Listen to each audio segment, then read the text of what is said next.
Oi, pessoal, sejam bem-vindos a mais um vídeo. Tudo bom com vocês? Então, agora aqui, hoje a gente vai falar de medidas de dispersão, tá? Nós vamos falar do desvio médio, desvio padrão, coeficiente de variação e dos scores reduzidos, né? Bem, aqui o objetivo é a gente determinar, né, o quantos dados, né, o quantos valores do meu conjunto de dados, eles se afastam da média, o quão dispersos esses dados estão, tá? Então, eu vou dar alguns exemplos, no iniciozinho, que é para vocês perceberem justamente essa diferença, tá? Então, esse é o objetivo da gente medir, da gente ter essa medida de dispersão, que é o desvio padrão, né? A medida principal de dispersão, que é mais usada. Inclusive como parâmetro de algumas distribuições de probabilidade famosas, aí, né? Como a distribuição normal e tal. Tá bom? Então, vamos lá. Medida de dispersão. Vamos lá. Repara, vamos dizer que eu tenho aí 4 alunos, né, que fizeram 5 provas, tá? Repara que o Antônio, ele tirou 5 em todas as provas. Isso é raro, né? Mas vamos colocar assim. Então, a média dele foi 5, óbvio, né? O João, ele variou um pouquinho, tirou um 6, tirou um 4, tirou um 5, outro 4 e outro 6. A média também foi 5, mas as notas dele variaram um pouco, né? As do José, ele tirou 10, 5, 5, foi diminuindo até o zero, né? Quer dizer, ele foi estudando menos, né? Para passar, tirou aí média 5. Também a mesma média. E o Pedro, que tratou de tirar 10 nas 2 primeiras provas e depois, na terceira, só mandou um 5 lá para poder ficar com a média 5 também e passar, tá? Então, reparem, vocês têm aí 4 alunos com a mesma média, né? E as dispersões é que foram diferentes, né? As notas do Antônio, elas não variaram. As de João variaram menos do que as notas de José, né? E as notas de Pedro foram as que mais variaram, né? Então, a gente tem como, né? Aqui eu vou mostrar para vocês como a gente medir essa dispersão, né? Uma maneira de se medir essa dispersão. A primeira delas é a mais grosseira, que é a gente calcular a amplitude dos registros, tá certo? Diferença entre o maior valor e o menor valor, que eu já tinha até colocado isso para vocês nas aulas sobre distribuição de frequência. A amplitude, essa daí que eu falei, né? O desvio médio, ele é muito pouco usado, tá? Ele assim, mais até em caráter didático, para você compreender, do que mesmo no caráter estatístico. O desvio médio, ele não é usado como parâmetro em nenhuma distribuição de probabilidade, que eu me lembre, né? Mas ele é só mesmo para fins didáticos. Então, vamos lá. Como é que a gente calcula esse desvio médio? A média, esse desvio médio, ele vai ser a média dos desvios em relação à média da distribuição. Ou seja, eu vou calcular a distância de cada registro à média da minha distribuição e vou fazer uma média dessas distâncias. Percebem? Então, é tipo assim, a discrepância para cada registro, que é o que está aqui, né? A discrepância é aquele registro menos a média dos dados, né? Aí, ora ela vai ser positiva, ora ela vai ser negativa. Então, eu preciso calcular, né, essa distância, né, em módulo, tá certo? Então, eu vou calcular depois a média dos módulos dessas discrepâncias, tá certo? Porque aí eu estou calculando uma média, né, da variação de cada registro, né? Muito bem. Então, isso está traduzido nessa formulinha aqui, tá? Então, olha só, se eu for calcular isso para as notas, né, de alguns alunos que estavam lá na minha tabela, para as notas de Antônio, que tirou 5 em todas as provas, essas notas não variaram, né? Então, o desvio médio foi zero. Não houve, todas as discrepâncias são iguais a zero, então as notas, né, não variaram. Para as notas de João, repara, eu vou fazer, né? Olha lá, o João, né? A discrepância do 6 é 1, a discrepância do 4 é menos 1, né? Então, eu vou somar, né, todas essas discrepâncias aí, a nota 5 lá, que está a terceira nota, tem uma discrepância nula, né? Porque é igual ao valor da média. Então, somando isso daí, vai ficar 4/5, que é igual a 0,8. Já para as notas do José, né? Olha lá, José é o terceiro aluno lá. A discrepância do 10 é 5 e a discrepância dos 3 5 seguidos é 0 e a discrepância da nota 0 que ele tirou é menos 5. Mas tomando isso em módulo, então eu vou ter aí essa soma como 10/5, isso aí, 2. Então, quer dizer, em média, as notas do José variaram 2 pontos, né, se afastando da média da nota dele, né, das notas, que foi uma discrepância maior que a das notas do João. Bom, bem, o problema todo da estatística é essa função módulo, né? A função módulo ela traz uma série de problemas de cálculo, tá? Então, aí preferiu-se, né, usar a variância, que eu vou definir aqui para vocês. A variância, ao invés de eu elevar, fazer o módulo da discrepância, eu faço a discrepância ao quadrado, porque é uma outra maneira também da gente transformar um número negativo num positivo, né? Fazendo o quadrado dos resultados. Ou simplesmente essa forma aqui, né? Por que essa forma? Porque a gente pode... Isso daí vai ficar como diz, continha, né? De matemática, que vocês vão fazer nesse somatório aqui. Vamos lá, não sei nem se vai valer a pena a gente fazer isso aqui, mas a discrepância é o xi menos a média, né? Isso ao quadrado dividido por n. Né? Então, é 1 sobre n vezes isso daí, tá? Então, isso aqui vai ficar 1 sobre n vezes o somatório de xi ao quadrado, produto notável, né? Menos 2xi x barra, tá? Mais x barra ao quadrado, ok? Então, isso aqui vai ficar assim. Eu posso subtrair, eu posso dividir esse somatório, né? Então, isso vai ficar somatório, né?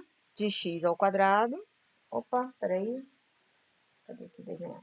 Vou apagar aqui que não precisa desse parênteses. Somatório de xi, né? Desculpa aqui. De xi ao quadrado, menos 2 vezes, né? Repara, o 2 e o x barra são constantes. Então, eu posso pôr para o lado de fora do meu somatório. Né? 2, esse aqui ainda está aqui, né? 2 x barra, somatório de cada xi, né?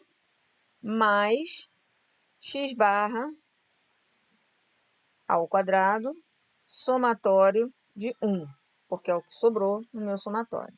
Isso aqui vai ficar, então, ó, somatório de xi ao quadrado sobre n, né? Menos 2x barra somatório de xi sobre n, mais o somatório de 1, quando o i varia de 1 até n, é como se eu estivesse fazendo aí uma soma de 1 n vezes, né? Então, isso vai dar n. Mais n x barra ao quadrado, tá? Isso tudo sobre n. Olha lá o que vai acontecer. Ó, isso aqui é x barra, né? Então, eu vou ficar com o somatório de xi ao quadrado sobre n, né? Menos 2x barra ao quadrado, né? Vamos explicar um pelo outro ali, mais, tá? Esse n vai cortar com esse, x barra ao quadrado, e aí a gente obtém aquilo que está lá, que é o somatório de xi ao quadrado sobre n menos x barra uma vez só, né? Fazendo a conta ali.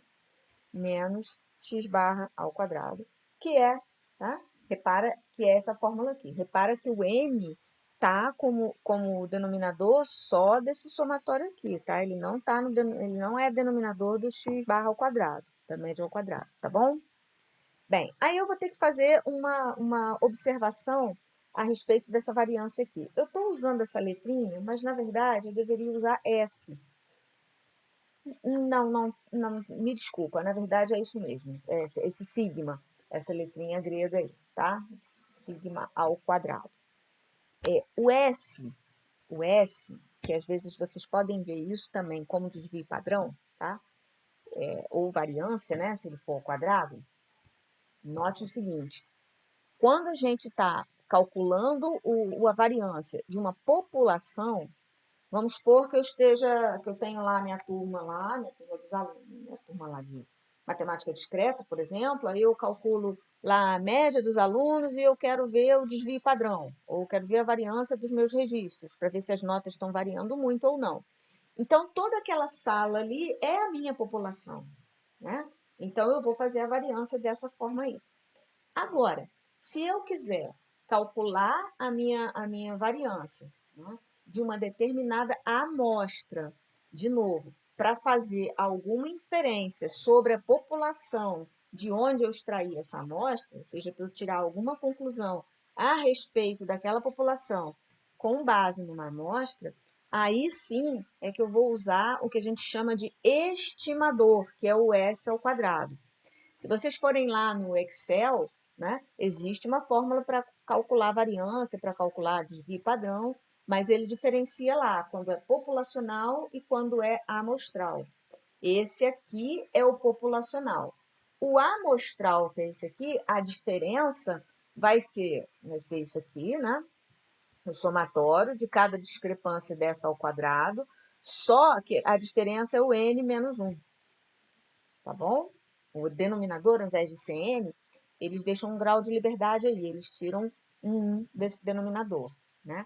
E aí não dá para usar essa fórmula aqui, não dá para usar, porque se repara, a gente conseguiu chegar nessa forma mais reduzidinha aí, porque o n ficou distribuído, aí ficou dividindo esse somatório de xi, que é a média, né? Então, se eu botar um n menos 1 aqui, não vai dar certo, tá? Então, no caso do desvio padrão amostral, a gente não pode usar essa mesma fórmula aqui, trocando n por n menos 1, tá bom? Aí só tem que usar essa daqui mesmo. Tá? Isso aí é uma coisa que eu estou falando para vocês que vai servir para mais para frente, né? Se a gente tiver que fazer alguma inferência, precisar estimar a variância de alguma população para usar isso numa conclusão que a gente possa vir a ter que tomar a respeito de uma população, tá bom? É o que está aqui a observação, tá? Bem, o desvio padrão, eu estou retornando, né, entre aspas, ao meu desvio médio, porque eu calculei o somatório das discrepâncias ao quadrado, tá? Então, para eu retornar para uma base, né, assim, aí eu faço a raiz quadrada de volta. Não é a mesma coisa, tá? Não vai ser a mesma coisa, porque aí eu estou fazendo uma soma de quadrados, né? Então, não é a mesma coisa matematicamente falando, mas o desvio padrão fica definido dessa forma, né? A raiz quadrada da variância. Também, para as notas do João, né? Eu vou fazer cada discrepância ao quadrado, vou encontrar 25,8, né? No que eu faço a raiz quadrada, que é a raiz quadrada de 0,8, né? Fica algo próximo de 0,9. Então, esse aqui seria o desvio padrão. Vejam que para as notas de João, cadê? A gente calculou o desvio médio dela? Sim, deu 0,8, tá vendo? Então, fica bem próximo, tá? Então, esse é o cálculo do desvio padrão. Para as notas de José, houve uma discrepância, né? As notas se afastaram mais da média. Então, você tem lá um desvio padrão de 3,2. Né? Assim, quando você pega uma distribuição, tá? Onde os dados estão distribuídos lá assim, dessa forma, então, olhando para isso aqui, você tem um desvio padrão alto, né? E se você já colocar assim, ó, os dados assim, aí aqui você já tem um desvio padrão menor, porque a maioria dos dados vão estar concentrados aí em torno de uma média, certo? Essa é a ideia. Bom, aí vem aquela história, né? Como fazer essa conta, né, agrupada, né, por score, que é como está aqui, né? Cada registro, a frequência dele. Repara que é a mesma tabelinha que eu usei lá em outro material, tá? Então, eu vou fazer o quê? É como se eu estivesse calculando a discrepância do 1, por exemplo, em relação à média, tá? E aí eu vou ter 8 discrepâncias dessa, né? Porque eu tenho 8 valores 1, tá? Então, então eu vou multiplicar isso pela minha frequência. É claro, minha gente, que vai valer essa fórmula aqui também, tá? Essa ideia aqui também, tá bom? Então, eu vou calcular primeiro, tá? O meu somatório de FI vezes cada x ao quadrado, cada xi ao quadrado, que é como se eu tivesse, né, os meus dados todos ali, os 62 registros, então o 1 está aparecendo 8 vezes, então para eu calcular 1 ao quadrado, né, somar todos os 1 ao quadrado, eu vou multiplicar o 1 ao quadrado por 8, né? Então a gente vai fazer isso para todos os registros, e eu vou ficar com a variância, né? Desculpa, com a variância não, com esse somatório igual a 10,44, tá? 10,44, a média, que a gente acho que já tinha calculado lá no outro material, a média é 2,98. Essa média ao quadrado dá esse número aqui. Então, eu vou fazer, a minha variância vai ser todo esse somatório aqui, né? Menos a minha média ao quadrado, conforme está lá na fórmula, né? Essa fórmula assim. Nossa, deixa eu apagar um cabo de rabisco aqui.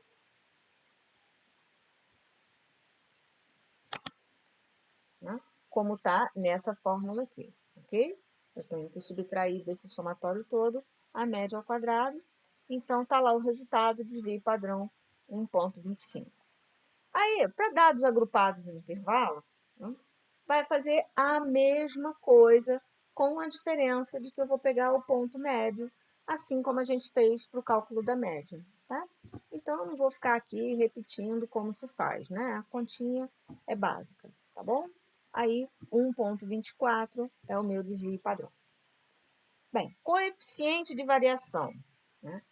O coeficiente de variação é o desvio padrão, né?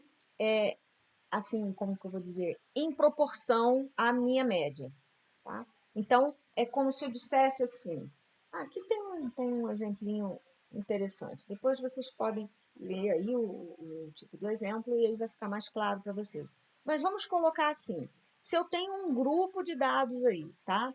E a minha média desse grupo de dados foi 50, com desvio padrão 2, esse desvio padrão 2, numa média 50, ele é relativamente pequeno. Já se eu tenho um desvio padrão 2, numa média 5, né? Então, essa variabilidade dos dados é mais significativa, entendeu? Então, assim, se eu tenho um desvio padrão 2, né? Num grupo de dados onde a média é 5, isso é considerado uma variação grande, tá? Já se eu tenho um desvio padrão 2 num grupo de dados onde a média é 50, aí isso já vai ser uma variação, né? Uma variação menor. Então, por isso que esse coeficiente de variação, ele é uma coisa relativa à média dos seus dados, né? Então, eu vou fazer o desvio padrão dividido pela média, que eu estou calculando aí em porcentagem da média, tá? Vezes 100, que aí eu obtenho essa variação em percentual, tá? Então, isso é o que a gente chama de coeficiente de variação. Aí, texto tem um blá, blá, blá, né? Que aí vocês podem ler depois. Bom, aí vem os scores reduzidos, tá? A importância, né, esse score reduzido é para você saber o quanto um determinado registro está se afastando da média. Tá? Então, por exemplo, aqui, esse exemplo é bem típico, né? Eu gosto de usar uns exemplos simples, que é para vocês terem a ideia do significado daquilo ali. Então, vamos lá. Um estudante, ele obteve nota 7,5 em matemática e 8 em economia, né? Eu peço para determinar em que disciplina ele foi melhor em relação ao resto da turma, tá? Sabendo que, em matemática, a média da classe foi 6,85 com desvio padrão 1,1. E já em economia, né, a média foi 7,75 com desvio padrão 1,6. Então, assim, se você olhar, né, as notas absolutas desse estudante, obviamente, ele foi melhor em economia, tá? Mas vamos colocar uma situação bem pior aí, né? Se a média da turma em matemática foi 5 e a média da turma em economia foi 9, tá? Vamos colocar assim, então ele foi melhor em matemática, tá? Porque você tem aí, né, em matemática, a nota dele diante do resto da turma foi uma nota melhor do que 8 diante de uma turma onde a média foi, foi quanto que eu falei? 9, né? Tá certo? Então, esse score reduzido, ele faz essa medição, né? O quanto aquele registro se afasta da média em unidades de desvio padrão, né? Então, vamos lá. Na nota em matemática, a posição relativa dele foi 0,59. Então, ele está se afastando da média, né? A 0,59 desvios padrão. Já em economia, ele está se afastando da média, né? Para cima, claro, né? Está se afastando da média, porque foi positivo o resultado, em 0,16. Né? Então, relativamente falando, né, ele foi melhor em matemática do que em economia. Tá bom? Agora, é claro que se você tivesse encontrado aqui um menos 0,59 e aqui um menos 0,16, aí eu diria, né, que ele tirou uma nota abaixo da média, tá? Mas em economia ele não foi tão abaixo da média quanto em matemática, tá? No sentido negativo, a coisa se inverte, tá bom? Então, esse conceito aqui, esse score reduzido, né, esse score padronizado, que a gente fala também, vai ser utilizado depois lá para a gente calcular as probabilidades, né, usando a curva normal, tá bom? É a mesma conta, né? Para a gente posicionar a nossa distribuição, que tem uma determinada média e um determinado desvio padrão, para a distribuição normal padrão, que tem média 0, desvio padrão 1. Então, é como se a gente estivesse fazendo isso. Eu estou pegando, né, transferindo a minha média de matemática para 0 com desvio padrão 1. Vamos colocar assim, né? Eu estou padronizando os dados, tá? Então, é isso, gente. Aí, aqui, logo em seguida, já vem os exercícios, né? Que vocês podem começar a fazer. E não tem resposta aqui. Depois eu posso até colocar as respostas para vocês, tá? Porque, assim, eu fiquei o período aí preparando esse material, então tem algumas coisinhas faltando ainda, tá? Então, bons estudos para vocês. Mais uma vez, quero reafirmar que eu estou disponível aí na plataforma para vocês colocarem as dúvidas, tá bom? Eu vou responder assim que eu puder. Eu entendo que quando vocês estão estudando, surge a dúvida, então vocês postam lá. Eu procuro responder o quanto antes, que é para também não interferir, não atrapalhar muito o andamento do estudo de vocês, tá bom? Então, bye bye para vocês, bons estudos. Tchau!